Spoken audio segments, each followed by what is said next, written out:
नमस्कार, good morning. Today Saturday, सो खेलो India training centre Unnao के सभी खिलाड़ी जो है आज बाहर निकले हुए हैं हिल स्प्रिंट करने के लिए। और कुछ हमारे लॉन्ग डिस्टेंस के प्लेयर हैं जो कि हिल स्प्रिंट शुरू कर दिए हैं।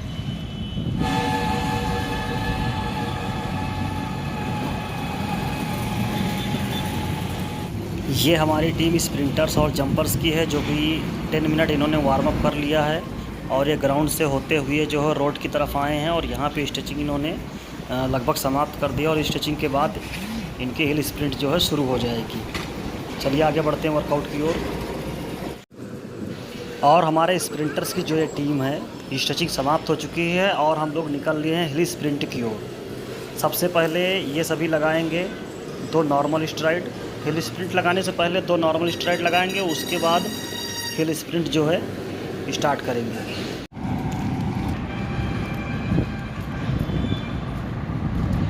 ये हमारे लॉन्ग डिस्टेंस के प्लेयर शुरू कर दिए हैं और काफ़ी देर से लगे हुए हैं। लगभग इनका 30 सेकेंड का जो है अप हिल है और 30 सेकेंड का डाउन हिल है। तो अप एंड डाउन ये कर रहे हैं लॉन्ग एंड मिडिल डिस्टेंस वाले, और बाकी जो हैं स्प्रिंटर्स खड़े हुए हैं। ये सारे स्प्रिंटर्स जो है 12 सेकेंड की लगाएंगे स्प्रिंट। जैसा कि हमने बताया था कि हमारे स्प्रिंटर्स भी जो है शुरू कर दिए हैं वर्कआउट, और इनका वर्कआउट है 12 सेकंड का अप हिल।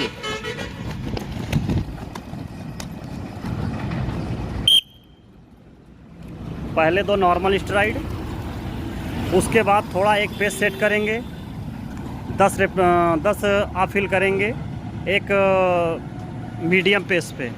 इसमें हमको ध्यान देना है body action and leg action.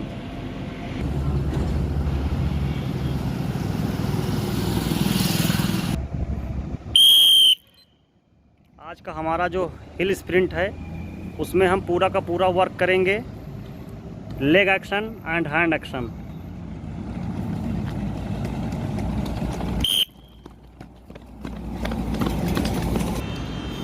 और हमारी स्प्रिंटर्स की जो है 2 हिल स्प्रिंट पूरी हो चुकी हैं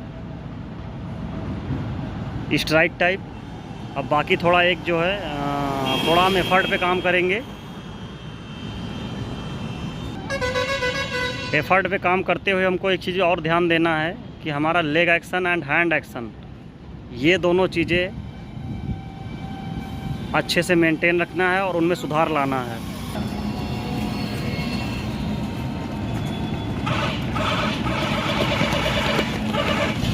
जैसा कि आप सभी खिलाड़ियों को बताना चाहता हूं कि हिल स्प्रिंट जो है बहुत ही ज़रूरी होती है।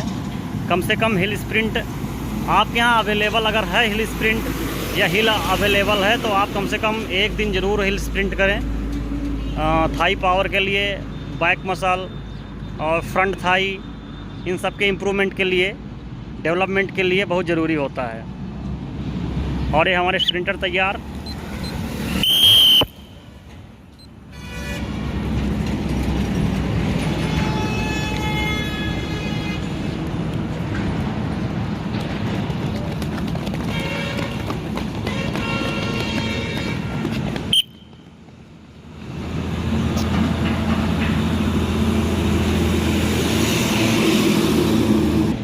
ये हमारे लॉन्ग एंड मिडिल डिस्टेंस वाले,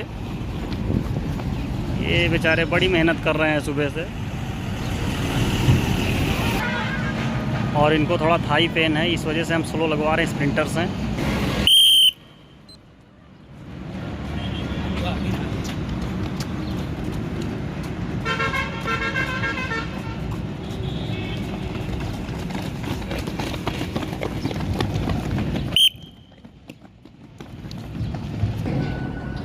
और हम चाहे कोच हैं या फिर एक खिलाड़ी हैं, एक बात का हमें हमेशा ध्यान रखना है कि अगर आपको पेन हो रहा है कहीं तो आप उसका इलाज ढूंढिए, और इलाज उसका जो है आपको खेल के मैदान में ही मिलेगा।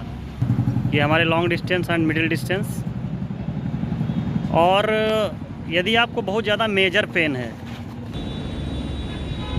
तो आप डॉक्टर को दिखाएं और रेस्ट करें। यदि आपको मेजर पेन नहीं, लाइट पेन है, तो आप कभी भी रेस्ट ना करें। आपको उस पर वर्क करना है, स्ट्रेंथ वर्क करना है। अगर कोई प्रॉब्लम है तो उसको ग्राउंड में उसका सॉल्यूशन ढूंढना है।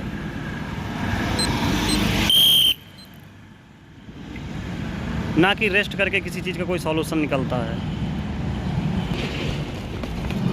जो एक बहुत ज़रूरी बात है वो ये बात है कि किसी कोच को ये ध्यान देना बहुत ज़रूरी है, यदि आप किसी खिलाड़ी को ट्रेनिंग करा रहे हैं, किसी भी प्रकार की आप ट्रेनिंग करा रहे हैं, तो आपको ये सोचना ज़रूरी है कि उस खिलाड़ी की कैपेसिटी कितनी है, वो खिलाड़ी कैसा और कितना वर्कआउट झेल सकता है, तभी आप उसको उस हिसाब से वर्कआउट कराएं।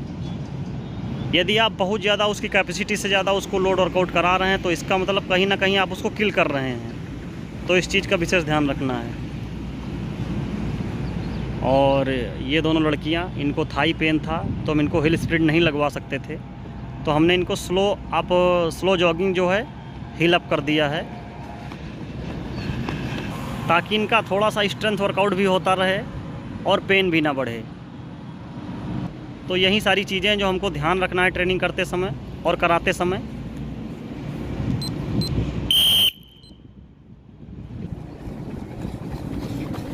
और हमारे स्प्रिंटर्स की जो है 8 हिल स्प्रिंट पूरी हो चुकी हैं, 9वीं है। और हमारी हिल स्प्रिंट पूरी होते हुए आखिरी हमारी हिल स्प्रिंट थी, हमको 9 हिल स्प्रिंट लगवानी थी 13 to 12 सेकंड की, जो कि इतना काफ़ी स्प्रिंटर्स के लिए, 100 मीटर एंड जंपर्स के लिए। अब लगभग हमारा सारा वर्कआउट पूरा हो चुका है। आखिरी एक हिल अप हिल बची है हमारे लॉन्ग एंड मिडिल डिस्टेंस की 12वीं, और बाकी जो है सभी की हो चुकी है। तो सभी खिलाड़ी जो है मूव करेंगे ग्राउंड की ओर, और ग्राउंड में जाने के बाद कम से कम 10 मिनट जॉगिंग करेंगे। उसके बाद लाइट स्ट्रेचिंग करेंगे। और लाइट स्ट्रेचिंग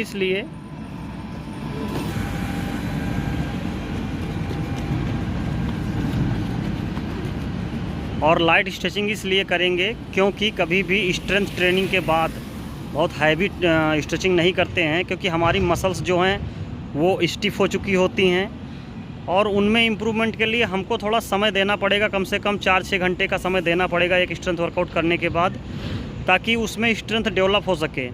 हमको जो लोड है स्ट्रेंथ वर्कआउट का, उसको तुरंत रिलीज नहीं करना है। यदि हम उसको तुरंत रिलीज कर देंगे तो हमारा स्ट्रेंथ जो है बहुत ही स्लोली इम्प्रूव होगा। तो जो हम वर्कआउट करेंगे या किए हुए हैं स्ट्रेंथ वर्कआउट, तो उसमें हमें जो है 50% ही उसका बेनिफिट मिल पाएगा। तो अब हम मूव ऑन करेंगे स्टेडियम की ओर, और वहाँ पे चल के हमारे सारे खिलाड़ी जो है जॉग करेंगे 10 मिनट, और उसके बाद लाइट स्ट्रेचिंग, उसके बाद वर्कआउट हमारा फिनिश। ऐसे ही हमारे साथ बने रहिए और वर्कआउट हमारा देखते रहिए। हो सकता है आपको कुछ ऐसे नॉलेजेबल बातें मिल जाएं आपको जो आपके लिए इम्पोर्टेंट हो।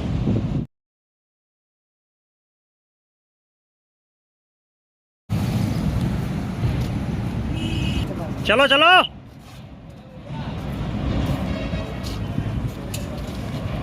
जॉगिंग में चलो। जॉगिंग में कुछ तो इसमें मुरझाए हुए हैं और कुछ बहुत हंस रहे हैं। देखो ये मुरझाई हुई है, इसकी जान लग गई है, और कुछ हंस रहे हैं। पानी लो।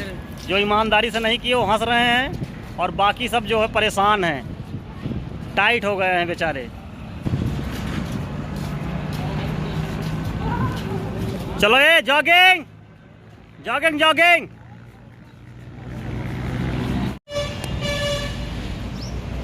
और ये हमारे खेलो इंडिया सेंटर का बैनर है, और इधर हमारे खेलो इंडिया सेंटर का बैनर है। ये हमारे कोच साहब हैं जो मुस्कुरा रहे हैं, वॉलीबॉल के कोच साहब हैं, और हमारे खिलाड़ी सारे अंदर जा चुके हैं। चलो जॉगिंग, चलो वर्तिका जॉगिंग। और ये हमारा स्टेडियम है। यस, ये हमारे वेट लिफ्टर हैं, और ये देखिए काफ़ी थक चुके हैं, पानी मांग लिए हैं सब। चलो। और उधर हमारा वॉलीबॉल कोर्ट है।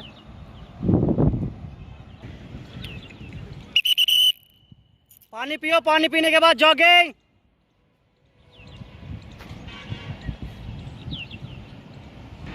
और ये हमारे फुटबॉलर्स हैं।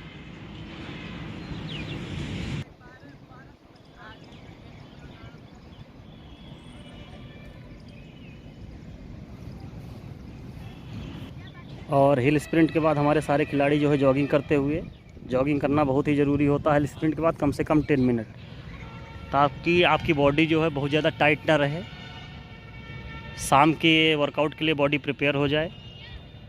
वो दूर हमारे थ्रोवर्स जो हैं टेक्निक कर रहे हैं डिस्कस और शॉट पुट की, अब हम चलते हैं उनकी ओर। और आज की ब्लॉगिंग के लिए आप सभी को थैंक यू, और यहीं पे अपनी ब्लॉगिंग में बंद करता हूँ और इनको कुछ टेक्निक बता देते हैं थ्रोवर्स को।